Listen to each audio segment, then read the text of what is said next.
Hello, I'm Dalton Delan. I'm a columnist for the Berkshire Eagle, and this is Eagle Reels, where we take you beyond the news. Our very special guest today, Chris Whipple, author of Uncharted. Welcome, Chris. Hey, good to be with you. Thank you. Thanks, Chris. Well, let's jump in and connect it here, because Uncharted puts us in the room, as they like to say in DC, for the 2024 presidential campaign, an historic change year. And you're giving the Mona Sherman Memorial Lecturer at the Mahaiwe on May 24. Is that the subject?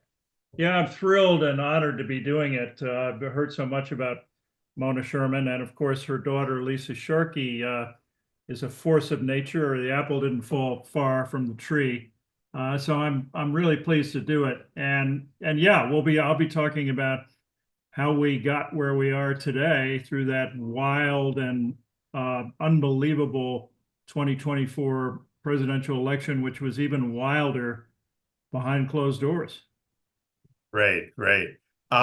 Well, you referred to, quote, the television implosion of Joe Biden in the 2024 debate. I think none of us will debate you over that, all of us who are watching. You describe him as, quote, fatigued, befuddled, and disengaged. But what becomes clear in the book is that Biden wasn't the only one asleep at the wheel. Some of your big sources, Ron Klain and others, seem to me to be somnolent at best and possibly delusional. Yeah, no question about it. Unlike a couple of other books that are out there, I actually think that this was not really a classic quote unquote cover up in the Watergate sense, in which everybody was hiding something they were all in on, a conspiracy. The striking thing about Uncharted, my book, and the mystery at the heart of it is the unbelievable extent to which Joe Biden and his inner circle were caught in this kind of fog of delusion and denial. They believed what they wanted to believe, many of them, instead of their lying eyes. In effect, everybody saw what a disaster that debate was. And yet, prior to the debate, Ron Klain paints this devastating portrait of how Biden was out of it, couldn't really follow, couldn't follow the back and forth between his campaign and Trump's, wanders out to the pool and falls asleep in a lounge chair, can't really describe his second term plans. And then the debate itself, which was just an unmitigated disaster. Everybody knew that it was lights out, game over for Joe Biden about 12 minutes in, everybody except Biden's inner circle. And that's the extraordinary thing, I think. Yeah, no, I think so too. And thank you. I agree with you. The mystery of it is one that is definitely still with us. Now, in your book, you've got back in 2016, Trump, quote, preaching a potent brew of populist nativism, resentment, and conspiracy theories. I was thinking back to All the King's Men. There's something actually pretty American about it. Yeah, and think about George Wallace in 1972. One of the fascinating ways in which history did not rhyme in this case is the fact that after George Wallace was nearly assassinated and crippled from the waist down in a wheelchair, he had a kind of conversion. He really changed. He gave up. He forswore his previous racism and opposition to integration, and really changed. Trump, not so much. After his near assassination, for a while he was saying he would be a changed man at the convention, but not at all. And I would argue Trump 2.0, same as Trump 1.0. He's the same guy. He does have this feral genius for campaigning. There's no doubt about it. Governing, maybe not so much. Yeah, that's a perfect segue, Chris. I mean, You described Trump as addicted to, quote, money, power, and fame, but that, let's call it that Van Gogh, bullet to the ear. I agree with you. He'd already talked in a way that was messianic about himself. But I guess the twist here, unlike George Wallace, which you bring up in the book, is in this case, it just seems to solidify that, doesn't it? Yeah, and just no question that that brush with death, that escape from the assassin's bullet when he pulled himself up off that stage with blood on his cheek and raised his fist in the air and mouth, fight, fight, fight. Think of the devastating split screen here between him and Joe Biden around the same time as he came back from California with COVID. The drumbeat was strong for him to get out of the race. He stepped out of Air Force One onto those steps and looked lost, grasping the handrail. I mean, you couldn't have devised a more devastating contrast between strength and weakness. There's no question that Trump went into that convention. It became a coronation rather than a convention. And I think a lot of people thought it was God's will somehow that he would be president. Yeah, thanks. Also, you made that split screen comparison, and you and I have that ABC News shared background, and I was thinking the same thing. It's in a visual way. I mean, it was just a classic, unbelievable split screen at that time. Now, you described the So 2020. amazing, so amazing that you can understand why some people might have thought it was a conspiracy, that this was somehow set up by Trump and his allies. Well, of course, that's nonsense, but it was so effective. You can understand why some people might have thought so. Absolutely. Now, you described the 2022 midterms as locking the ticket in place, obviously so. And you predicted back in Vanity Fair that Biden would, head the ticket. I was Yeah. writing in the Berkshire Eagle before the April 25, 2023 bid that he needed to step away. I was pleading that he needed to step away. Nobody was listening, were they? No, and you were ahead of me. But the thing is that the 2022 midterms were so effective for the Democrats. They defied expectations and did so much better than anyone predicted. I remember that night, sometime after 1 a.m., I got an email from Ron Klain, the White House chief of staff, that said to me, maybe we don't suck the way people thought. They were ecstatic. They were jubilant. And Nancy Pelosi, among others, was for Biden running for re-election before she was against it, to use that famous phrase, because of the 2022 midterms.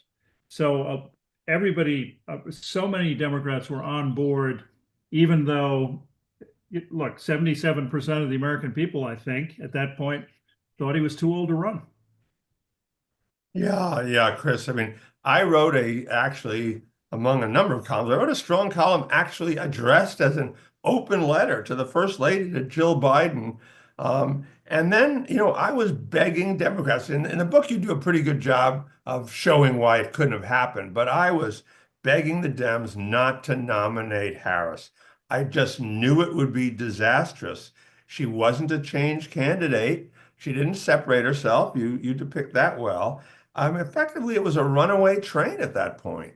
Did you get a reply from Jill Biden? I did not. What a great question, Chris. So she was all in, along with, look, this was an across the board abdication of leadership, a failure that started within Biden's inner circle, but extended through the entire Democratic Party. There were a few voices like Bill Daley of the legendary Chicago dynasty who was saying to his friends, how can you let this blanking thing go on? If this guy needs a teleprompter, to talk to a half dozen Irish guys on St. Patrick's Day weekend in the White House, you got a problem. He was begging them not to do the debate. Nobody would listen. Those voices were few and far between. The vast majority of Democrats, as Daley put it, had no blanking, you know what. Everybody was told, if you run against Biden, you beat him up and weaken him, and he loses to Trump, your career is over.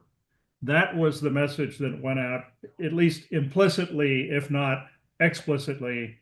And the result was, again, Kamala Harris with a shortened runway of 107 days that was probably, it might have been mission impossible. I'm not ready to say that she couldn't have won that race, but it was a difficult challenge. Now I'm gonna ask a question that I'm gonna disavow, and I'm gonna blame on my wife, and you're gonna see why. I'm gonna ask you the following: regardless of the excuses that can be mustered, okay, G-Man Comey, his timing with Hillary, Biden's late exit. Nevertheless, is the elephant in the room that America, unlike Europe, isn't ready to elect a woman?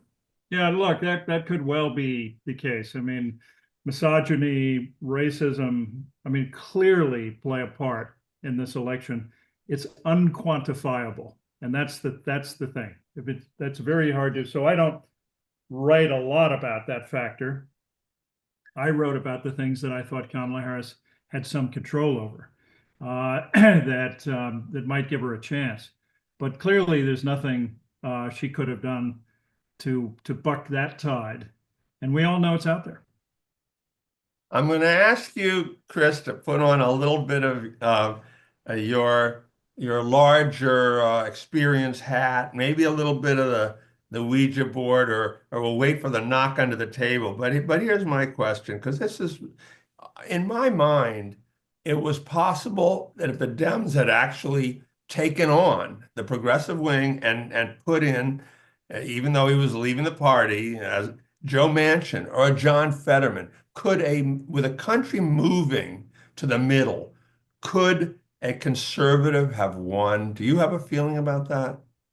Yeah, look, I think that had the Democratic Party, had Joe Biden stepped aside a year earlier, 2 years earlier, had there been a really competitive nomination where everybody had at it and competed for that to be the nominee, a centrist candidate might well have emerged. Think of Bill Clinton in '92 and his, tacking to the center, his Sister Souljah moment.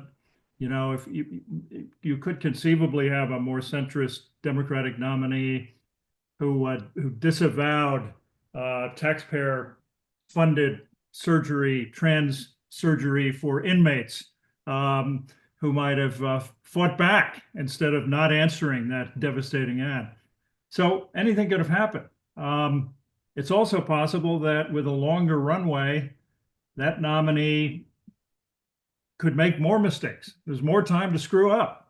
So we'll never know. But is it possible? Sure. And I think whoever emerges in 2028 is going to have to chart that kind of path, I think. Well, let's go to the magic 8 ball, okay?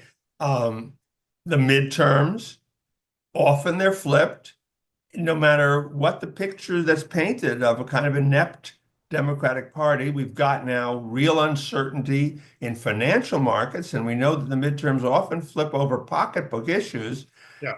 Can you give us a little gut feeling, the midterms? Well, I think that midterms traditionally, as you know, historically, are often, Obama used the word shellackings. They are usually not pleasant for the incumbent president and his party. And I don't see any reason why 2026 will be any different from that. I don't see a 2022. 2022 was an anomaly, I think, in part because of abortion right after the Supreme Court decision and other factors. But I don't expect 2026 to be any different. And as far as 2028 is concerned, again, I write in Uncharted that Kamala Harris had a really tough challenge. She had to somehow be the change candidate in a change election as an incumbent vice president. We know that whoever is the 2028 Democratic nominee, that person will be the change candidate. Okay, well, Chris, here's a $1 million question. Now, I'm obviously going to say, viewers, readers, pick up the book. It is a wonderful read. It is a mystery, even if everything isn't solved. There are some things in life that seem insoluble. But if there's one thing, Chris, you'd like viewers to take away from the book, what is it? Well, I guess what I would want them to take away is at the end of the day, what makes it such an unbelievable story, Shakespearean with its twists and turns and betrayals, and is the fact that it ultimately ends in tragedy. And I think Joe Biden had an opportunity to be a consequential president. He pulled the economy out of a free fall. He managed the pandemic, not perfectly, but well. He passed more bipartisan legislation than any president since LBJ. He created 17 million jobs. He rallied NATO to face down Putin. And yet, at the end of the day, his story ends in tragedy because of this tragic flaw. He could not really come to grips with giving up power. And his 11th hour abdication, which left Kamala Harris with too short a runway to compete, is going to be his legacy. And as I say, I think it's a tragedy. Chris, if there's we've been talking about Uncharted, but just for one moment, looking ahead, anything already in works or on your mind that your readers can look forward to from you? Yeah, I was writing a different book when Joe Biden suddenly, when the bottom fell out of this race, and I called Lisa Sharkey at Harper Collins and said, we got to do this book. This is the political story of the century. I'm going back to the book I was writing, which is one I've been wanting to do forever. It's a history of the presidential campaign managers from 1968 to the present. So I think it's going to be a good one. Yeah, that will be a good one. I look forward to it. Now, viewers and readers, in these troubled economic times, Saturday's lecture is free, but you should reserve seats on the Mahaiwe website. Please do that. And I know you're going to get a lot out of it, just as I hope you have today. Chris, thanks very much for joining us today. My pleasure. Thanks for having me. I'm looking forward to it. See you there. I hope. Thank you. Viewers and readers, thanks so much. If you're already a subscriber to the Berkshire Eagle, thank you for that. If you're not yet a subscriber, please consider becoming one. It's how we have these sorts of conversations. It's how we help keep the flame of local journalism lit in America. I'm Dalton Delan. I'll see you next time on Eagle Reels and in the pages of the Berkshire Eagle.